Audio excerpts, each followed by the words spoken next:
অধিকাংশ বেসরকারি প্রতিষ্ঠানও সরকারি ছুটি 2 দিন চালু আছে, কেবল সাংবাদিকদের ক্ষেত্রে 1 দিন।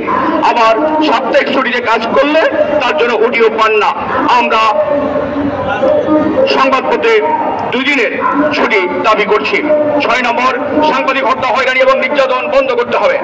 সাংবাদিক দম্পতি সাগর রুনিসহ সাংবাদিক হত্যার দ্রুত বিচার সম্পন্ন করতে হবে। 7, সংবাদ মাধ্যমের স্বাধীনতা বিরোধী সকল কানুন বাতিল করতে হবে।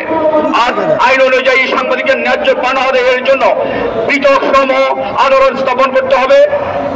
সাংবাদিকতা করতে গিয়ে সাংবাদিকরা নানাভাবে হয়রানি ও মামলা শিকার হন, আর এসব মামলা গাড়ি নিয়ে কোর্টের বারান্দায় ঘুরতে হয় সাংবাদিকদের। থানা বা কোর্ট নয়, সংবাদ সংক্রান্ত সকল মামলা শ্রম আদালতে নিষ্পন্ন করতে হবে। 9, সংবাদপত্র, সংবাদ সংস্থা, রেডিও, টেলিভিশন, অনলাইন মাল্টিমিডিয়ার জন্য একটি সমন্বিত জাতীয় সংবাদ মাধ্যম নীতিমালা প্রণয়ন করতে হবে। এই সমন্বিত নীতিমালার আওতায় প্রতিটি ভিন্ন গণমাধ্যমের জন্য ভিন্ন নীতিমালা থাকবে। অনেক নীতিমালা প্রণয়ন না করে একটি পূর্ণাঙ্গ সমন্বিত নীতিমালা প্রণয়ন করা হলে সেটি প্রয়োগ করা ও মেনে চলা সহজ হবে।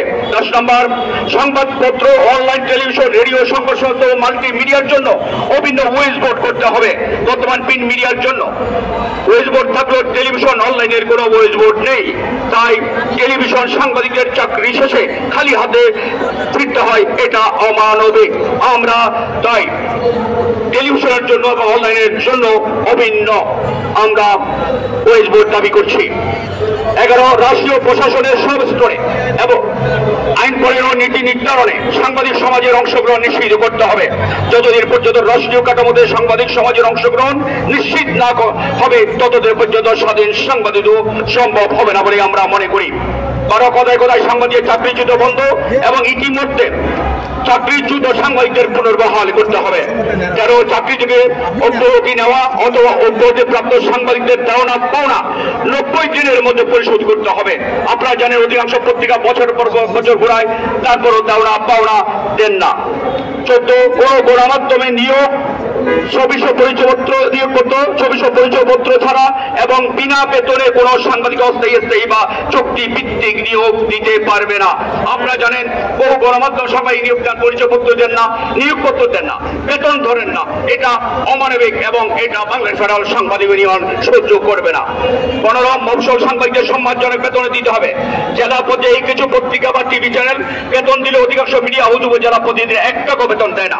উপরন্তু তাদের বিজ্ঞাপনের জন্য চাপ দেওয়া হয়, সংবাদে উপেক্ষা করে বিজ্ঞাপনকে প্রাধান্য দেওয়া হয়, নিয়মিত বিজ্ঞাপন দিতে না পারলে চাকরিচ্যুত করা হয়। এটা বন্ধ করতে হবে এবং সকল সাংবাদিকদের বেতন দিতে হবে। চাকরি থাকলে তার বেতনও দিতে হবে। 16, 3 বছর সাংবাদিক হিসেবে কাজ করার পর ঢাকার বাইরের সাংবাদিকদের নিজস্ব প্রতিবেদক হিসেবে পদোন্নতি দিতে হবে। 17, সরকার ও গণমাধ্যম কর্তৃক দ্রুত সাংবাদিক নিয়োগ নীতিমালা প্রণয়ন করতে হবে। আপনারা জানেন এখন যে যার ইচ্ছা যেভাবে পারে সেভাবেই নিয়োগ দেন, যার কারণে 8 পাস, 9 পাস, 6 পাস সবাই এখন সাংবাদিক বনে যান। এটা একটা শৃঙ্খলা ফিরিয়ে আনা দরকার বলে আমরা মনে করি। 18, বছরের শুরুতে আগের বছরের গড় মুদ্রাস্ফীতির সঙ্গে সামঞ্জস্য রেখে সাংবাদিকদের বেতন বৃদ্ধি করতে হবে। অন্যান্য ভাতার ক্ষেত্রে অন্তত 2 বছর পর মুদ্রাস্ফীতি সামঞ্জস্য করে সেটা বিবেচনায় আনতে হবে।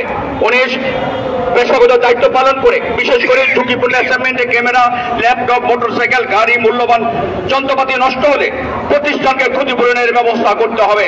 শারীরিক ক্ষতির জন্য দুর্ঘটনার বীমা থাকতে হবে। চিকিৎসার ব্যবস্থা মালিক পক্ষকে নিতে হবে। ঝুঁকিপূর্ণ অ্যাসাইনমেন্ট কাভারের জন্য প্রতিষ্ঠানকে অর্থ বরাদ্দ রাখতে হবে।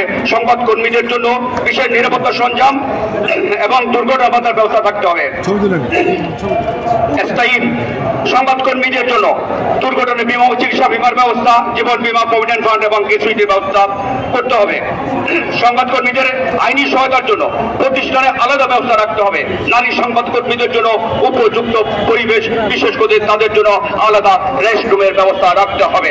20, সাংবাদিকদের প্রতি সাংবাদিকদের তৈরি প্রতিবেদনের কারণে যেসব ফৌজদারি মামলা আছে তা অবিলম্বে প্রত্যাহার বা বাতিল করতে হবে। 21, গণমাধ্যমের স্বাধীনতা, সাহিত্য শাসন নিশ্চিত করতে আইনি কাঠামো তৈরি করতে হবে। 22, কোনো গণমাধ্যমকে গোয়েন্দা সংস্থা কোনো ধরনের নির্দেশনা দিতে পারবে না। দেশ প্রত্যক্ষ পরোক্ষভাবে গোয়েন্দা সংস্থা দ্বারা কোনো সংবাদ মাধ্যম গণমাধ্যম পরিচালিত হতে পারবে না। 24 সংবাদ মাধ্যম প্রতিষ্ঠানগুলো তাদের ওয়েজ বোর্ড বাস্তবায়নের রিপোর্ট প্রতি 3 মাস অন্তর অন্তর সরকারের সংশ্লিষ্ট বিভাগে জমা দিতে হবে। এটা বাস্তবায়িত হচ্ছে কিনা তা মনিটরিং করতে হবে। বিশেষ করে আমাদের আবেদন থাকবে প্রত্যেক সাংবাদিকের বেতন ব্যাংক অ্যাকাউন্টের মাধ্যমে যেন পরিশোধ করা হয়, তাহলে সহজে বোঝা যাবে নবম ওয়েজ বোর্ড তারা কার্যকর করেছেন কিনা। 25 সাংবাদিক হিসেবে নিয়োগ পাওয়ার ন্যূনতম শিক্ষাগত যোগ্যতা স্নাতক হতে হবে। সাংবাদিকদের একেবারে শুরুতে বেতন 35,000 টাকা হতে হবে এবং প্রতি বছর ইনক্রিমেন্ট দিতে হবে। 26 রেডিও টেলিভিশনের লাইসেন্স প্রদানের নিয়ন্ত্রক প্রতিষ্ঠান বিটিআরসিকে পুরোপুরি ঢেলে সাজাতে হবে। দলীয় বিবেচনা নয়, যোগ্যতাই হতে হবে লাইসেন্স প্রাপ্তির মূল ভিত্তি।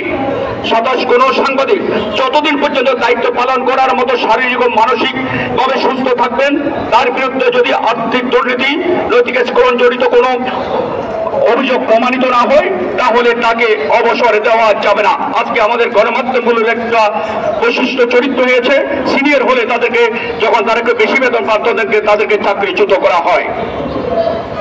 28 সংবাদ মাধ্যমে কর্মরত সাংবাদিকদের নিয়মিত বেতন পরিশোধ করতে হবে। 29 দেশে সংবাদ মাধ্যমের নিবন্ধন প্রক্রিয়া এখনো সেকেলে রয়ে গেছে। কেউ যদি যথাযথভাবে সংবাদ মাধ্যমের নিবন্ধন পাওয়ার যোগ্য হয়, সেক্ষেত্রে দ্রুত সময়ে আবেদন নিষ্পত্তি করতে হবে। আবেদন প্রক্রিয়া ও অনলাইন ভিত্তি করতে হবে। নিবন্ধন পেতে হয়রানি, ঘুষ, বিষয় সব ধরনের অনিয়মের বিরুদ্ধে কঠোর ব্যবস্থা গ্রহণ করতে হবে। পুলিশ ভেরিফিকেশনের নামে সংবাদ মাধ্যমের অবমূল্যায়ন ও হয়রানি বন্ধ করে যে কোনো এক জায়গায় সংবাদ মাধ্যমের নিবন্ধন সংক্রান্ত বিশেষ সেল রাখা যেতে পারে। ভেরিফিকেশন থেকে শুরু করে নিবন্ধন সবকিছু বিশেষ সেলের অভিজ্ঞ কর্মকর্তারাই দেখভাল করবেন। 30 চলচ্চিত্র প্রকাশনা অধিদপ্তর বর্তমানে প্রিন্ট পত্রিকার প্রচার সংখ্যক বিজ্ঞাপনের হার নির্ধারণ করে থাকে। এখানে অনেক শুভঙ্করের ভাগে রয়েছে। যেসব পত্রিকা দৈনিক 500 কপি ছাপা হয়, সেই সব পত্রিকাকে লাখ লাখ কপি দেখে বিজ্ঞাপনের রেট পরিশোধ করা হয়। এটা বন্ধ করতে হবে।